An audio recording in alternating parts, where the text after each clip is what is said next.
Hi hello welcome to our channel. నేను మీ సిరి. ఈరోజు మనం చెప్పుకోబోయే కథ వలపవర్ణం పార్ట్ 78. ఇక ఆలస్యం చేయకుండా మనం కథలోకి వెళ్ళిపోదాం. సహన ఒడిలో తల పెట్టుకుని పడుకుంది వివిధ. అన్నీ బాగుంటే తను కూడా అర్జున్ గురించి ఇలాగే ఆలోచించేది.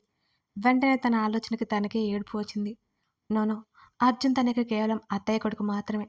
అర్జున్ ఆలోచనలు పక్కకు నెట్టింది ఎంతో కష్టంగా. వీరేంద్ర స్థుతులకి వీడియో కాల్ చేశారు ఇద్దరు. ఎప్పుడొస్తావు బేబీ అని అడిగాడు వీరేంద్ర కూతుర్నే చూస్తూ. వస్తుందిలే డాడీ, ఇక్కడ ఉందిగా అని అంది సహన. సహన కూడా హ్యాపీగా ఉండడంతో దిగిలిపోయింది వాళ్ళిద్దరికి.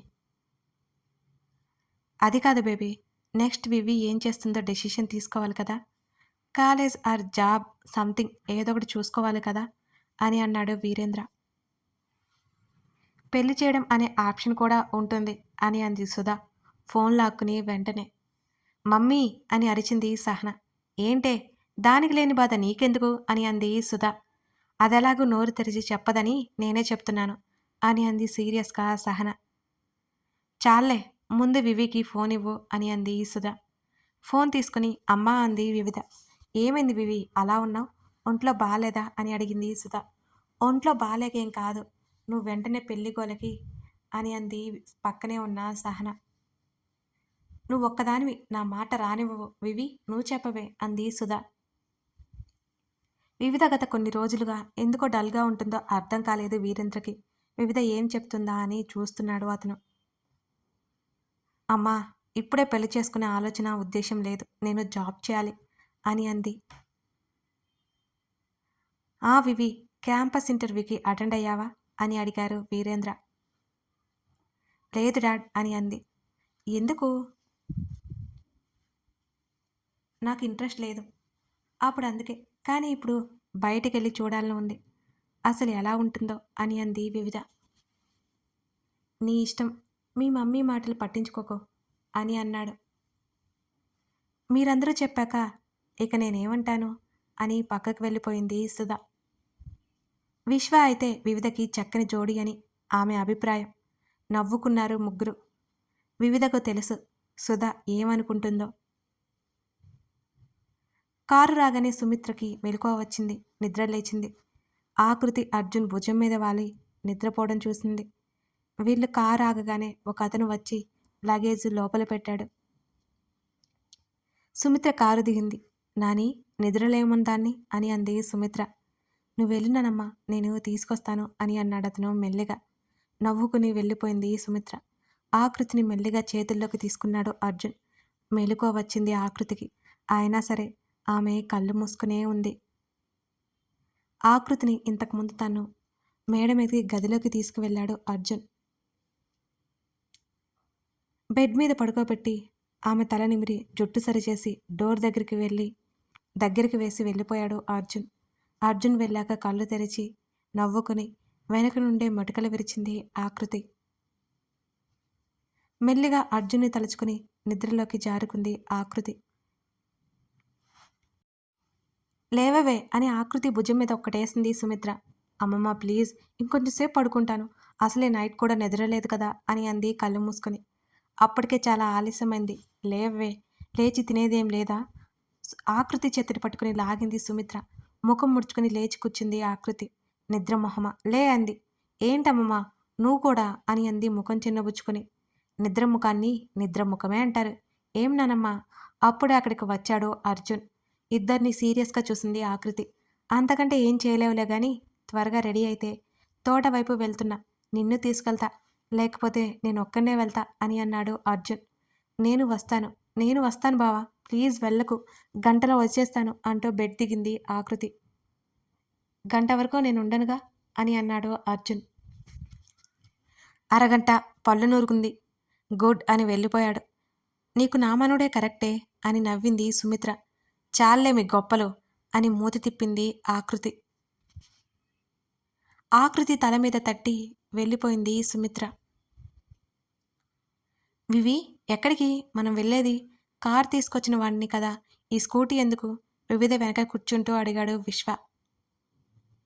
స్కూటీ డ్రైవ్ చేసి 1 వీక్ అయిపోయింది కదా, అందుకే అని అంది వివిధ నవ్వుతూ. నిజమేనా అని అడిగాడు వివిధ భుజాల మీద చేయి వేసి విశ్వ. ఆ! అంది వివిధ. సరే చేతులు తీసివేసి చేతులు కట్టుకుని కూర్చున్నాడు విశ్వ. ఏంటి విస్సు స్కూల్ పిల్లాడిలా చేతులు కట్టుకున్నావ్ అని అడిగింది వివిధ. ఏదో క్యాజువల్‌గా అన్నాడు. సరే అని నవ్వింది. ఇప్పుడు ఎక్కడికి వెళ్తున్నాం మనం? అని అడిగాడు విశ్వ. బీచ్‌కి అని అంది వివిధ. ఇంకాసేపట్లో ఎండ వస్తుంది కదా! ఎండలో మాడిపోతాం వివి అని అన్నాడు విశ్వ. పక్కనే కూల్ డ్రింక్ షాప్ ఉంది కదా! అని అంది వివిధ. మనం వెళ్ళేది బీచ్ చూడ్డానికి కదా కూల్ డ్రింక్ షాప్‌లో పనేముంది వివి అని అడిగాడు. అవును కానీ సైలెంట్‌గా ఉండు విస్సు. నీ మాటలు వింటూ దేనికో దానికి డాష్ ఇస్తాను. మనిద్దరం హాస్పిటల్‌లో ఉంటామప్పుడు అని అంది వివిధ. సర్లే ఇంత చెప్పాక ఏం చేస్తాం సైలెంట్‌గా ఉంటాం అని అన్నాడు విశ్వ. నవ్వింది వివిధ. బీచ్ దగ్గరికి వెళ్లారు. కూల్ డ్రింక్ షాప్ ముందుకు తీసుకెళ్ళింది వివిధ. పద అంది విశ్వ చేతిని పట్టుకుని. వివిధ వెంట నడిచాడు విశ్వ. బావా! వెళ్తున్న అర్జున్ని పిలిచింది ఆకృతి. ఏంటే అని అడిగాడు వెనక్కి చూసి. బావా! నీ పాటికి నువ్వు వెళ్తున్నావు నేనెలా రావాలి అని అంది బిక్కమొహం వేసి ఆకృతి. గట్టు మీద వచ్చేయ్ అన్నాడు అర్జున్. ఇంకో అడుగు ముందుకు వేస్తూ బావా అని ఈసారి అరిచింది. బావా ప్లీజ్ హెల్ప్ చేయి భయం వేస్తోంది. లాస్ట్ టైంలో పడిపోయానంటే బురద మొత్తం అంటుకుంటుంది అని ముద్దుగా చెప్పింది. సరేరా అని చెయ్యిచ్చాడు. అర్జున్ చేతిని అందుకుని అతని వెనక అడుగులో అడుగు వేసుకుంటూ వరి మాగాని దాటారు ఇద్దరు. హమ్మయ్య అనుకుంది ఆకృతి. మామిడి జామ తోటలు ఉన్నాయక్కడ. వాటి చుట్టూ కొబ్బరి చెట్లు కూడా ఉన్నాయి.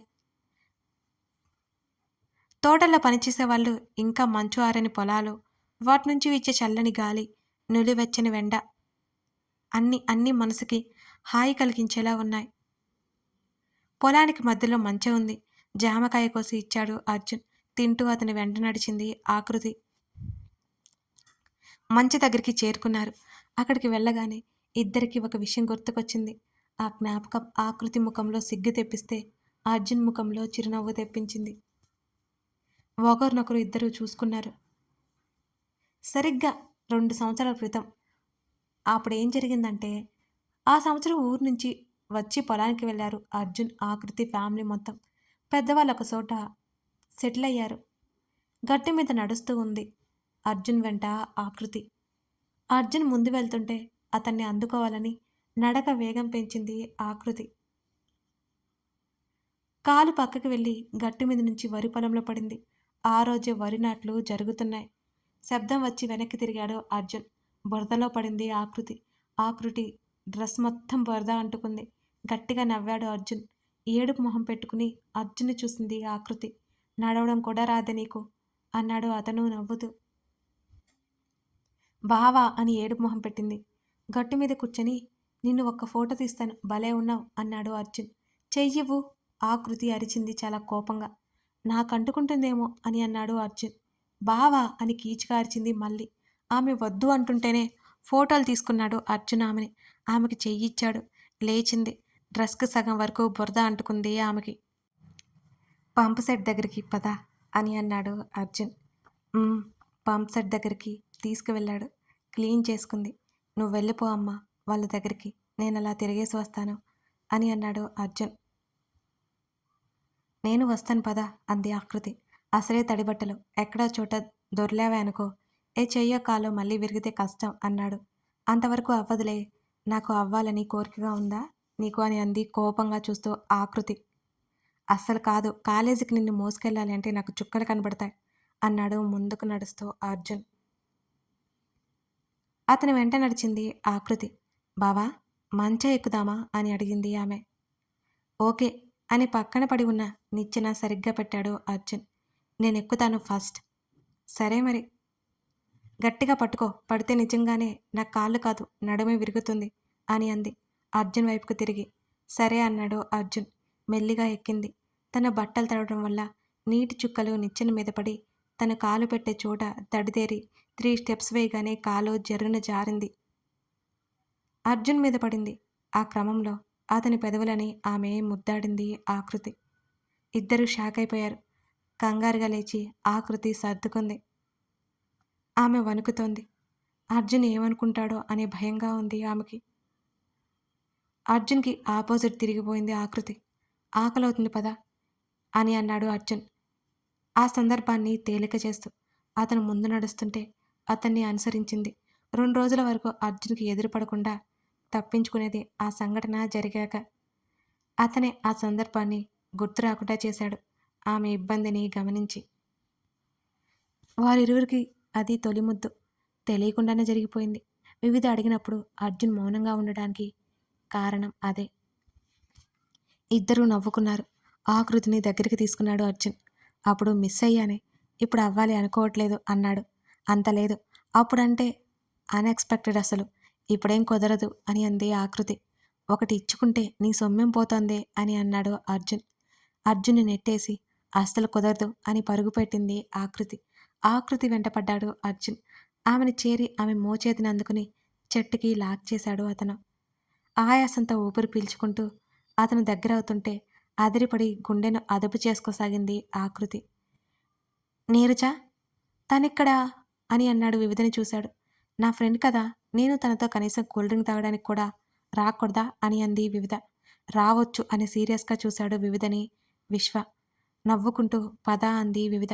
వీళ్ళు టేబుల్ దగ్గరికి వెళ్ళగానే హాయ్ అంది నీరజ ఉత్సాహంగా. హాయ్ నీరు కూర్చుంది వివిధ. ముఖాన్ని సీరియస్గా పెట్టుకుని కూర్చున్నాడు అర్జున్. అతనికి నీరజ రావడం ఇష్టం లేనట్టుంది. నువ్వేం మాట్లాడతావో మాట్లాడుకో. విశ్వని ఇబ్బంది పెట్టకుండా, బలవంత పెట్టకుండా ఏదైనా మాట్లాడు నీరు. నేను అలా బయట ఉంటాను అని మెల్లిగా నీరజకి చెప్పి థ్యాంక్స్ అని పెదాలు కదిపింది నీరజ. విసు ఏంటి వివి? నేను ఫోన్ మాట్లాడి వస్తాను, మీరు మాట్లాడుకుంటూ ఉండండి అని అంది వివిధ. ఓకే అన్నాడు. వివిధ ఆలోచన తెలుసు కూడా విశ్వ. నీరజ వైపు థంబ్ సింబల్ చూపించి అక్కడి నుంచి బయటికి వెళ్ళిపోయింది వివిధ. చెప్పు నీరజ, ఏం మాట్లాడాలి నాతో అని అడిగాడు విశ్వ. టేబుల్ మీద ఉన్న కూల్ డ్రింక్ గ్లాస్ తిప్పుతూ ఆశ్చర్యపోయింది నీరజ. ఆమెను చూశాడు విశ్వ. ఆమె చాలా కంగారు పడింది. అతను అలా డైరెక్ట్గా అడగగానే ధైర్యంగా చెప్పు అన్నాడు. అది అది మీరంటే నాకు ఇష్టం, నేను మిమ్మల్ని ప్రేమిస్తున్నాను అని తలదించుకుంది ఈ నీరజ. ఇంతకీ విశ్వ నుంచి సమాధానం రాకపోవడంతో అతన్ని తల ఎత్తి చూసింది నీరజ. షాప్ బయట నిలబడి చేతులు కట్టుకుని సముద్రాన్ని చూస్తున్న వివిధని గ్లాస్ డోర్ గుండా చూస్తున్నాడు విశ్వ. విశ్వ సార్ అంది నీరజ. ఆ అన్నాడు తేరుకొని. మీరింకా సమాధానం చెప్పలేదు అని అంది. నా సమాధానం ఏంటో నీకింకా తెలియట్లేదా నీరజ అని అన్నాడు. మీ సమాధానం నో అనేనా? నీరజ కళ్ళల్లో తడి. అవును అన్నాడు విశ్వ. కారణం తెలుసుకోవచ్చా అని అడిగింది. పర్సనల్ అన్నాడు విశ్వ. వివిధనే కదా ఆ పర్సనల్ రీజన్ అని నీరజ అంది. ఆశ్చర్యంగా చూశాడు నీరజని. అయితే నా గెస్ కరెక్టే అన్నమాట అని అంది నీరజ. నీకెలా తెలుసు? దాదాపు ఆశ్చర్యపోయాడతను ఆమె మాటలకి. మీ చూపుల్లోనే తెలుస్తోంది కదా. రియల్లీ? ఎస్ అంది నీరజ. నువ్వు చెప్పింది నిజమే అయితే మరి వివికి తెలియట్లేదు ఎందుకు నీరజ? తను గమనించే స్థితిలో లేదు.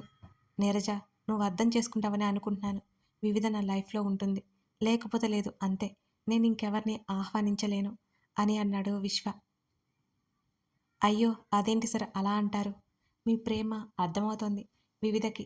ఆల్ ది బెస్ట్, నేను వెళ్తాను అని బ్యాగ్ తీసుకుని బయటికి వెళ్ళిపోయింది ఈ నీరజ. అక్కడే కూర్చున్నాడు విశ్వ. వివి బాయ్ అంది నీరజ. ఏమైంది? ఏమన్నాడు విశ్వ అని అడిగింది వివిధ. నో చెప్పాడు, వెళ్తున్నా అని అంది నీరజ. అవునా, రీజన్ అడిగావా అని అంది వివిధ. లేదు. ఏం? ఎందుకని?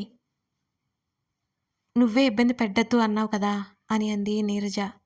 ఓకే వెళ్ళు, బీ బ్రేవ్. వెళ్ళిపోయింది నీరజ. విశ్వ దగ్గరికి బయలుదేరాడు. అర్జున్ కళ్ళల్లోకి చూస్తుండిపోయింది ఆకృతి. ఒక చేతిని ఆమె తల పక్కగా చెట్టుకు లాక్ చేసి మరొక చేతిని ఆకృతి నడుం మీద వేశాడు అర్జున్. గట్టిగా కళ్ళు మూసుకుంది ఆకృతి. బావా ఆమె మాట చాలా మెల్లిగా వస్తుంది. ఆమె ముఖాన్ని చూస్తూ ఉండిపోయాడు అర్జున్. వదులు బావా వణికే స్వరంతో చెప్పింది ఆమె. ఆమె చెంపల మీద సుతారంగా ముద్దు పెట్టాడు. గట్టిగా అతని షర్టు పట్టుకుంది. అంటీ అంటనట్టు ఆమె పెదవుల మీద తన పెదవులతో రాతలు రాస్తున్నాడు. అతని మెడ చుట్టూ చేతులు వేసి అతని పెదవుల మీద తన పెదవులు నిలిపింది ఆకృతి. అతని చర్యలకు తాళలేక ఆమె నడుమును పట్టుకొని ఇంకాస్త దగ్గరగా లాక్కున్నాడు అర్జున్. మెల్లిగా కంఠం మీద తడమసాగాడు. కథ కొనసాగుతుంది. కథ నచ్చితే లైక్ చేసి కామెంట్ చేయడం మర్చిపోకండి. అలాగే ఇప్పుడే మన ఛానల్ని చూస్తున్నట్లయితే సబ్స్క్రైబ్ చేసుకోండి. మన ఈ ఛానల్లో ధరణి కళ్యాణం అనే స్టోరీ ఉందని ఒకసారి లుక్ వేయండి. చాలా బాగుంటుంది ఆ స్టోరీ. 160 పార్ట్స్ అలా ఉంటాయి. ఒకసారి చూడండి. మీరు స్టార్ట్ చేస్తే అసలు వదిలిపెట్టరు. Thank you.